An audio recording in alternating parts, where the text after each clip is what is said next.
இந்த வீடியோல round 3 TNEA கவுன்சிலிங்க்கு ஒவ்வொரு நாளைக்கு நீங்க என்னென்ன பண்ண போறீங்க இந்த ஃப்ளோவை தான் கிளியரா எக்ஸ்பிளைன் பண்ண போறோம். கவனமா நீங்க இந்த வீடியோ பாத்தீங்கன்னா ரவுண்ட் 3ல உங்களுக்கு நல்ல ஒரு சாய்ஸ் ஃபில்லிங்க்கு நல்ல ஒரு ஐடியா கிடைக்கும். ஸோ நீங்க ரவுண்ட் 3ல பாத்தீங்கன்னா 141.86ல இருந்து 77.5 கட் ஆஃப் வரைக்கும் நீங்க இந்த ரவுண்ட் 3ல பார்ட்டிசிபேட் பண்றீங்க. 141.86ல இருந்து 77.5 கட் ஆஃப் வரைக்கும். ஸோ இந்த ரவுண்டு என்னைக்கு ஸ்டார்ட் ஆகுதுன்னு பார்த்தீங்கன்னா டியூஸ்டே 22ஆம் தேதி செவ்வாய்க்கிழமை ஸ்டார்ட் ஆகுது. நீங்க 22ஆம் தேதி செவ்வாய்க்கிழமை நீங்க வந்து சாய்ஸ் ஃபில் பண்ண ஸ்டார்ட் பண்ணிடணும். ஸோ செவ்வாய்க்கிழமை, புதன்கிழமை, வியாழக்கிழமை 3 நாள் உங்களுக்கு டைம் இருக்கு. ஸோ 3 நாள் டைம் இருக்கு. நீங்க பொறுமையா 22ஆம் தேதி சாய்ஸ் ஃபில் பண்ணிடணும். கண்டிப்பா ஃபில் பண்ணிட்டு அடுத்து வந்து 2 நாளைக்கு நீங்க வந்து அது கரெக்டா தப்பா எல்லாம் அனலைஸ் பண்ணி நீங்க வந்து சாய்ஸை வந்து ரீஅரேஞ்ச் பண்றதுக்கு யூஸ் பண்ணணும். ஸோ அதுதான் உங்களுக்கு ரொம்ப முக்கியமான ஒரு பீரியட். ஸோ சாய்ஸ் ஃபில்லிங் 22ஆம் தேதி நீங்க ஸ்டார்ட் பண்ணிடுங்க. ஸோ கடைசி என்னது என்னைக்கு வரைக்கும் தேர்ஸ்டே வரைக்கும் நீங்க வந்து சாய்ஸ் ஃபில் பண்ணலாம். தேர்ஸ்டே மதியத்துக்கு மேல நீங்க லாக் பண்ணா போதும். தேர்ஸ்டே மதியத்துக்கு மேல நீங்க லாக் பண்ணா போதும். அதுக்கு முன்னாடி லாக் பண்ணாதீங்க. ஃபர்ஸ்ட் நாளே நீங்க வந்து சாய்ஸை ஃபில் பண்ணிட்டு அதுக்கப்புறம் ரீஅரேஞ்ச் பண்ணி பொறுமையா பண்ணுங்க. ஓகே, நீங்க இந்த ஸ்டெப் தான் ரொம்ப முக்கியமான ஸ்டெப். ஸோ நீங்க வந்து நாளைக்கு அதாவது டியூஸ்டே செவ்வாய்க்கிழமை ஸ்டார்ட் பண்றீங்க. செவ்வாய்க்கிழமையே சாய்ஸ் ஃபில் பண்ண போறீங்க. அடுத்த நாள் அதுக்கு அடுத்த நாள் பொறுமையா அதை திருப்பி பார்த்து முடிஞ்சா பிரிண்ட் அவுட் எடுத்து இல்லைன்னா ரீஅரேஞ்ச் பண்ணி பொறுமையா 2 நாள் டைம் எடுத்துட்டு அதுக்கப்புறம் 3ஆவது நாள் நீங்க லாக் பண்ணா போதும். அதாவது தேர்ஸ்டே வியாழக்கிழமை நீங்க லாக் பண்ணா போதும். அது வரைக்கும் நீங்க லாக் பண்ண தேவையில்லை. ஸோ 3 நாளைக்கு உங்களுக்கு சாய்ஸ் ஃபில் பண்ணுவீங்க. அடுத்ததா வெள்ளிக்கிழமை காலையில உங்களுக்கு டென்டேட்டிவ் அலாட்மெண்ட் வந்துடும். எந்த காலேஜ் நீங்க சாய்ஸ்ல போட்டிருக்க எந்த காலேஜ் அலாட் ஆயிருக்குன்னு வந்துருவோம். ஆனா அது உங்களுக்கு ஃபைனல் அலாட்மெண்ட் கிடையாது. ஓகே, அந்த லிஸ்ட்ல இருந்து நீங்க வந்து அதுல ஃபர்ஸ்ட் சாய்ஸ் உங்களுக்கு கிடைச்சா நீங்க வந்து அக்செப்ட் அண்ட் ஜாயின் கொடுக்கலாம். அதுல உங்களுக்கு 3ஆவது, 4ஆவது, 5ஆவது, 6ஆவது சாய்ஸ் கிடைச்சதுன்னா நீங்க ஜென்ரலா நீங்க அதுக்கு மேல உள்ள சாய்ஸ் தான் விரும்புவீங்க. So accept and upward movement கொடுத்துடலாம். Okay, accept and upward movement கொடுக்கலாம். சப்போஸ் உங்களுக்கு அந்த அலாட்டா இருக்க சாய்ஸ் தான் பிடிக்கல, அதுக்கு மேல உள்ள சாய்ஸ் நல்லா இருக்கு அப்படின்னு சொன்னா டிக்ளைன் அண்ட் அப்வர்ட் கொடுத்துடலாம். டிக்ளைன் அண்ட் அப்வர்ட் கொடுத்துடலாம். டிக்ளைன் அண்ட் அப்வர்ட் கொடுத்தீங்கன்னா நீங்க போய் TFCO பார்க்க தேவையில்ல, சர்டிபிகேட்டும் சப்மிட் பண்ண தேவையில்லை.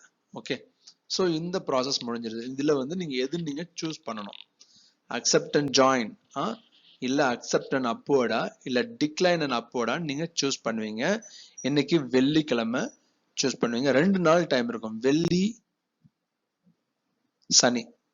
வெள்ளி சனி 2 நாள் டைம் இருக்கும். 25ஆம் தேதி 26ஆம் தேதி 2 நாள் டைம் இருக்கு. 2 நாளைக்கு நீங்க வந்து யோசிச்சு எந்த முடிவு எடுக்க போறீங்க. நீங்க அலாட்டா இருக்க காலேஜ்ல சேர போறீங்களா, அதுக்கு மேல உள்ள காலேஜ் நீங்க அவுட் பண்ண போறீங்களா, இல்ல அந்த சாய்ஸ் வேண்டாம் அதுக்கு மேல உள்ள சாய்ஸ் ஏதாவது கிடைச்சா நீங்க அவுட் பண்ண போறீங்களான்னு முடிவு பண்ணுங்க. இந்த ஸ்டெப் ரொம்ப முக்கியமான ஸ்டெப். ஏன்னா நீங்க வந்து அக்செப்ட் அண்ட் ஜாயின் பண்ணீங்கன்னா நீங்க அந்த காலேஜ்ல போய் ஃபீஸ் கட்டணும். எந்த காலேஜ்ல சேர்ந்திருக்கீங்களோ அது. நீங்க வந்து அப்வர்ட் மூவ்மெண்ட் கொடுத்தீங்கன்னா TFCல போய் ஒரு ஃபீஸ் பே பண்ணணும். ஓகே, ஒரு 25,000 அந்த மாதிரி ஃபீஸ் பே பண்ணணும். அதாவது அக்செப்ட் அண்ட் அப்வர்ட் மூவ்மெண்ட் கொடுத்தீங்கன்னா.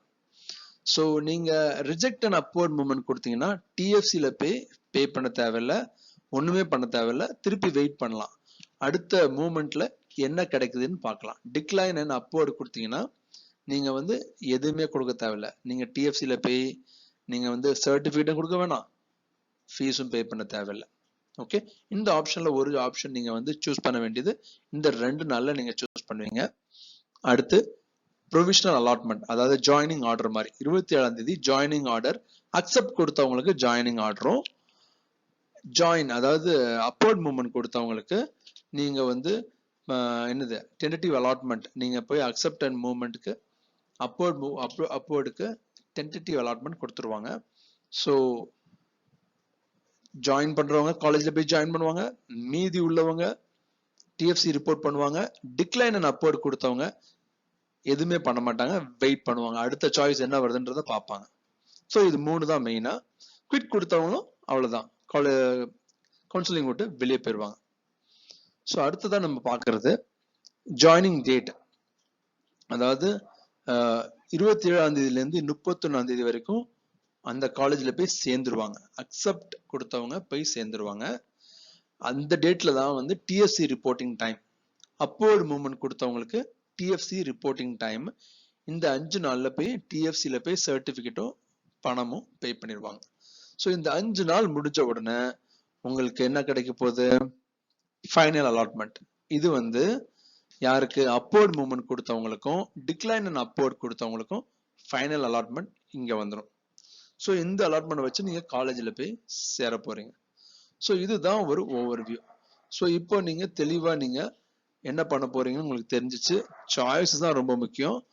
அதே மாதிரி சாய்ஸ்ல நீங்க அலாட் ஆன அப்புறம் பொறுமையா இருந்து ஸ்லைடிங் போட்டு நல்ல சாய்ஸுக்கு வெயிட் பண்ணி எடுத்துக்கங்க.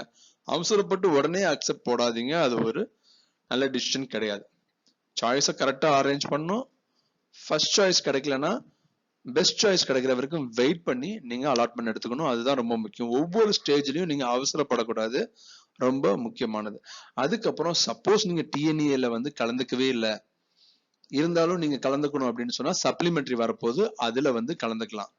சப்போஸ் இந்த ரவுண்ட்ல நீங்க ரொம்ப லாஸ்டா வரீங்க, இல்ல உங்களுக்கு ப்ராப்பரா நீங்க வந்து டிசைட் பண்ண முடியலன்னா கூட சப்ளிமெண்டரியில வர முடியும்.